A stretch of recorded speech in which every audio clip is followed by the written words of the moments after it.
इस वीडियो में मैं आपको बहुत ही इजी लैंग्वेज में एचआर के जो सारे कंप्लाइंसेस होते हैं उसे बहुत अच्छे से समझाने वाले हैं और साथ ही साथ जो इम्पोर्टेंट एक्ट हैं, अगर आप एक एचआर बनना चाहते हैं तो आपको कौन से बहुत ज़्यादा ज़रूरी एक्ट हैं, क्योंकि एक्ट बहुत सारे हैं लेकिन कुछ ऐसे एक्ट्स हैं जो कि बहुत ज़्यादा ज़रूरी हैं और सिर्फ वही है कि सेलेक्टेड आप करके भी जाएंगे तो उससे आपका जो जॉब सिलेक्शन है उसमें आपको बहुत ज़्यादा हेल्प मिलेगी। तो हम शुरू करते हैं। तो जो एचआर का जो काम होता है वो किसी भी ऑर्गेनाइजेशन में बहुत ज़्यादा इम्पोर्टेंट होता है, क्योंकि ये मैनेजमेंट और एम्प्लॉयज़ के बीच का जो ब्रिज होता है ये उसका काम करता है। तो स्टैट्यूटरी कंप्लायंस को समझना एचआर के लिए बहुत ज़्यादा ज़रूरी होता है, क्योंकि ये काम के लीगल रेगुलेशंस को फॉलो करने में मदद करता है। अगर ये रूल्स फॉलो नहीं किए जाते तो ये कानून के केसेस और कंपनी की इमेज को नुकसान पहुंचा सकता है। अब यहाँ पे हम एक उदाहरण लेते हैं। सोचिए एक ऐसे एचआर डिपार्टमेंट को जो लेबर लॉज के बारे में नहीं जानता है। इससे ओवर द टाइम क्या होगा कि वायलेशंस होगा और वायलेशंस है वो हो सकती है और ऐसी लापरवाही से कंपनी को महंगे कोर्ट केसेस के चक्कर है वो लगाने पड़ सकते हैं। स्टैट्यूटरी कंप्लायंस क्या होती है अब ये हम समझते हैं। तो स्टैट्यूटरी कंप्लायंस का मतलब होता है कि सरकार के द्वारा जो भी रूल्स हैं वो सेट किए गए हैं कंपनीज के लिए, उनका फॉलो होना। जो भी रूल्स एंड रेगुलेशंस है उन्हें अच्छे से, इसमें labour laws, taxation, minimum wages, employ benefits और वर्क प्लेस की सेफ्टी मेजर जो भी चीज़ें होती हैं वो इसमें शामिल होते हैं। उदाहरण, एचआर के लिए स्टैट्यूटरी कंप्लायंस का काम होता है इंश्योर करना कि जो कंपनी है उसके मिनिमम वेजेस और लॉज को फॉलो कर रही है या नहीं। जैसे इसमें पीएफ आता है, ईएसआई आता है, जैसे मैंडेटरी बेनिफिट्स प्रोवाइड यानी कि हेल्थ एंड सेफ्टी वही आ गया। ये सारी चीज़ों पे जो है लॉज बने हुए, इन सबको अच्छे से फॉलो करने का जो जिम्मेदारी है वो सारी कंप्लायंस में कवर होती है। तो इसमें आपको जो ग्रेवियांस अगर कोई हो जाता है तो कुछ उसको कैसे आपको हैंडल करना है उसके लिए ये सारी नॉलेज होना बहुत ज़्यादा ज़रूरी है। यूनियन ट्रेंड्स हैं वो बहुत ज़्यादा ज़रूरी है फॉलो करना। एज एन एचआर आपको ये सारी चीज़ें इसलिए जानना ज़रूरी होती है। अब हम बात कर लेते हैं उन एक्ट्स की जो कि एज एन एचआर आपको जानना ज़रूरी है। We have first industrial dispute act जो कि 1947 में ये बना था। ये होता है जैसे ग्रेवियांस हो गया, हड़ताल होती है और इस तरह के जो सिमिलर मामले होते हैं उनके लिए ये एक्ट है। नंबर 2 हमारे पास है एम्प्लॉयज़ प्रोविडेंट फंड एक्ट। तो ये 1952 में ये शुरू हुआ था, जिसमें कि एम्प्लॉयज़ की जो रिटायरमेंट होती है उसको बेनिफिट के लिए इसको गवर्न किया जाता है। अब जैसे गवर्नमेंट में आपने देखा होगा कि पेंशन है उनको मिल। Number 3 minimum wages act.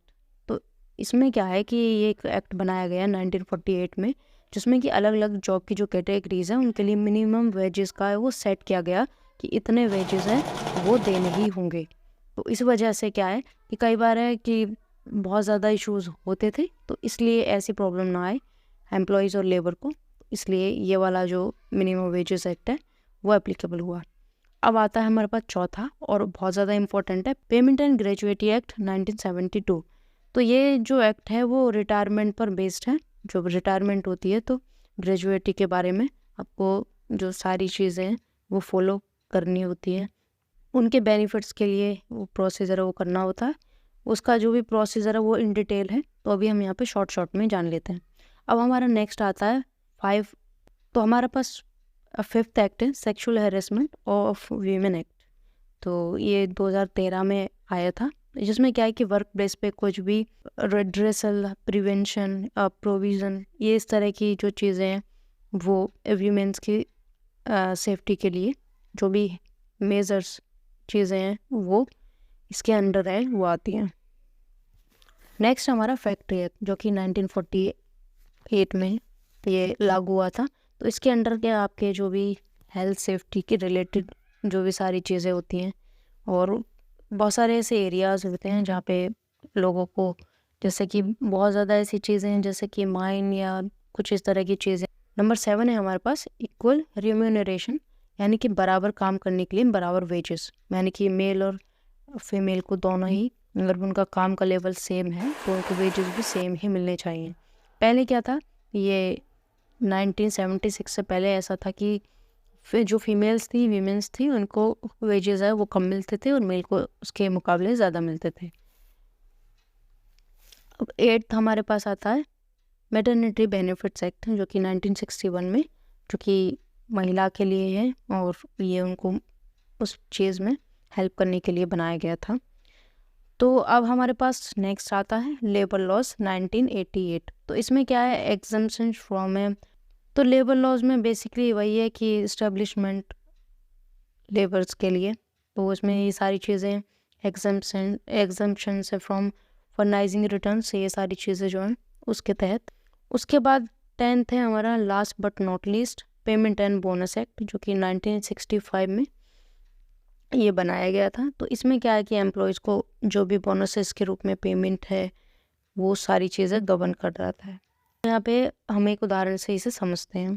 तो ये जो एक्ट है, ये इसको समझना बहुत ज़्यादा ज़रूरी है एज एन एचआर, क्योंकि कानून की जो कॉम्प्लेक्सिटीज़ हैं उसमें ये मदद करता है। ये आपको इंश्योर करता है फेयर प्रैक्टिसेस के लिए और एक अच्छे काम का माहौल बनाए रखने के लिए। जो टीम्स हैं वो डिवाइड होती हैं, बट आपको बेसिक नॉलेज है वो होनी चाहिए। बाकी आप जिस चीज़ के लिए स्पेशल अप्लाई कर रहे हैं तो उसका तो आपको फिर डिटेल नॉलेज है वो होना चाहिए।